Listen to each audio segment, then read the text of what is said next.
UPSC is an all India level examination conducted by Union Public Service Commission every year. It is also known as IAS examination or Civil Services examination. Now let us look into the facts which a beginner must remember before preparing for the examination, as this examination is one of the toughest examination in India. Okay, the first point which we are going to talk about is the UPSC CSE syllabus. Okay, the UPSC syllabus is the most important thing we must remember before preparing for the examination. Okay, the second point is the NCERTs. Start your preparation from reading your NCERT books. You should read your 6th to 12th NCERT books for basics. Okay, most people are not from the arts background, so you need to understand the basics of each subject. And you please remember that NCERT books will help you in giving a rough idea about each and every subject. Now the third point which we are going to talk about is the newspaper reading. जैसे कि आपको पता ही है कि current affairs कितना ज़्यादा weightage रखते हैं यूपीएससी एग्जामिनेशन में, और करंट अफेयर्स पढ़ने के लिए आपको द हिंदू न्यूज़पेपर पढ़ना पड़ेगा या इंडियन एक्सप्रेस लेना पड़ेगा, ईदर ऑफ द टू. ठीक है, तो कौन कौन से न्यूज़पेपर्स मैंने आपको सजेस्ट किए हैं, ये है पहला newspaper the Hindu, and the second one is your Indian Express. Guys, you can note it down. Okay, now listen, एक बहुत ही important point बताती हूँ मैं. In beginning you will take 2 hours also in understanding, but guys don't panic in beginning. आप सिर्फ start कर रहे हैं अभी, तो आपको 2 घंटे और 3 घंटे भी लग सकते हैं न्यूज़पेपर को समझने में. ठीक है, जैसे जैसे आपकी प्रिपरेशन बढ़ती जाएगी you will reduce time to 1 hour, क्योंकि आपको पता चलता जाएगा कि आपको क्या पढ़ना है और कौन सी न्यूज को you have to leave. Okay, don't panic at all initially. Do not take any notes from the newspaper.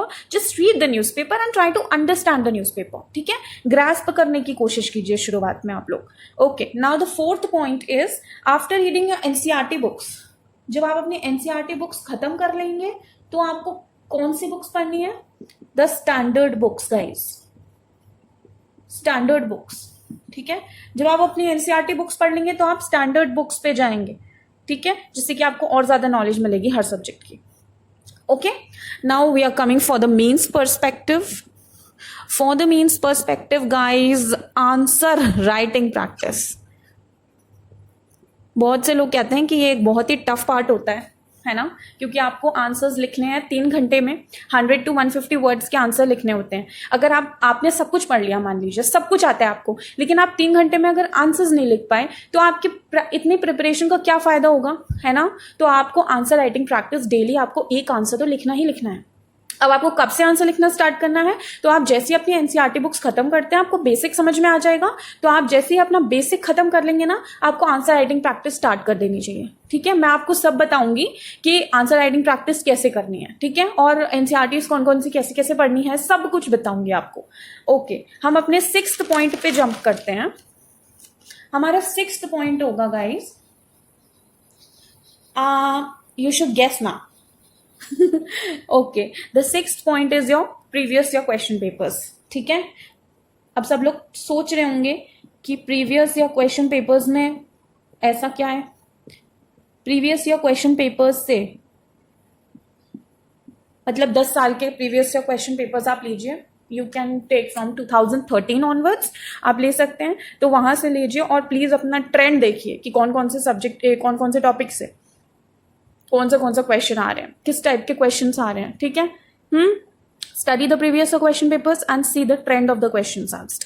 किस टाइप के क्वेश्चंस पूछे जा रहे हैं. Analyse the weightage of the question asked from each and every topic. ठीक है, जैसे कि आप फालतू के टॉपिक्स को ज्यादा ना पढ़ें. फालतू नहीं कहूंगी, मतलब ज्यादा हर टॉपिक, ये स्मार्ट स्टडी होती है, वो मैं आपको बताऊंगी कि किस तरीके से आपको करनी है. पहले आप प्रीवियस क्वेश्चन पेपर्स डाउनलोड कर लीजिए, उसका प्रिंट आउट निकलवा लीजिए. ठीक है, और उसको पढ़िए. अभी स्टार्टिंग में आपको ये करना बहुत ज्यादा जरूरी है. Now the 7th point is be consistent with your studies. Listen everyone, consistency is the key to success. जानते हैं, consistency is your key to success. Okay, 7 to 8 hours of consistent study. You have to study daily 7 to 8 hours. Okay, you don't have to waste your time in useless things. ठीक है. Now the 8th thing we are going to talk about is the test series. Guys, test series जो होती है ना वो आपकी preparation का बहुत इंपॉर्टेंट पार्ट होती है, क्योंकि टेस्ट सीरीज ही आपको बताती है कि आपकी प्रिपरेशन किस हिसाब से आपने प्रिपेयर किया. अब आपको टेस्ट सीरीज प्रीलिम्स के लिए कब से स्टार्ट करनी चाहिए? 3 मंथ्स जब प्रीलिम्स है उसके 3 मंथ्स पहले आपको पूरा का पूरा अपना टाइम प्रीलिम्स को डेडिकेट करना चाहिए. जैसे कि अभी 2020 का प्रीलिम्स जो देने वाले हैं वो तो अभी टेस्ट सीरीज उन्होंने स्टार्ट भी कर दी होगी. ठीक है, वो तो कोरोना वायरस की वजह से आगे हो गई है डेट, वरना तो 31 मई थी आपकी प्रीलिम्स की डेट, तो उन्होंने तो टेस्ट सीरीज स्टार्ट भी कर दी होगी. तो अगर आप भी 2020 दे रहे हैं तो टेस्ट सीरीज प्लीज देना स्टार्ट कर दीजिए आप, और ज्यादा से ज्यादा क्वेश्चंस उसके प्रैक्टिस कीजिए. हाँ, टेस्ट सीरीज से शायद ही कोई क्वेश्चन एग्जाम में आ जाए, लेकिन फिर भी आपको पता चलेगा कि कैसे आपको मार्क करना है, क्योंकि एमसीक्यूज होते हैं इसीलिए, है ना. Now the 9th point which I am going to talk about,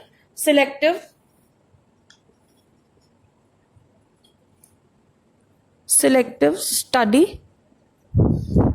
material. ठीक है, रिविजन ज्यादा करना है गाइस, और स्टडी मटेरियल कम रखना है, सिलेक्टिव रखना है बहुत ज्यादा स्टडी मटेरियल.